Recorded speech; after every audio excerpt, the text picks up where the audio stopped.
নমস্কার। এই শ্রাবণে কবি রবি ঠাকুরকে শ্রদ্ধাঞ্জলি জানাতে এবারে আমার নিবেদন প্রশ্ন। ভগবান, তুমি যুগে যুগে দূত পাঠায়েছ বারে বারে দয়াহীন সংসারে। তারা বলে গেল ক্ষমা করো সবে, বলে গেল ভালোবাসো, অন্তর হতে বিদ্বেষ বিষ নাশো। বরণীয় তারা, স্মরণীয় তারা, তবুও বাহির দ্বারে আজ দুর্দিনে ফিরানো তাদের ব্যর্থ নমস্কারে।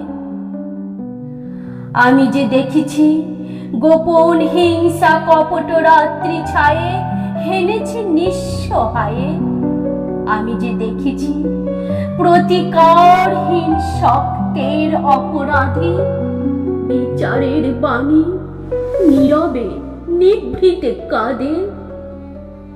আমি যে দেখিনু তরুণ বালক উন্মাদ হয়ে ছুটে কি যন্ত্রণায় মরেছে পাথরে নিষ্ফল মাথা কুটে।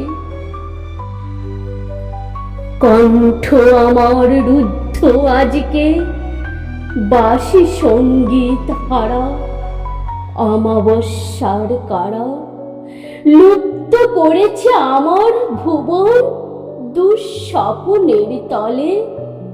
তাই তো তোমায় সুধায় অশ্রু জলে, যাহারা তোমার বিষাইছে বায়ু নিভাইছে তব আলো। তুমি কি তাদের ক্ষমা করিয়াছ? তুমি কি বেসেছ ভালো? নমস্কার।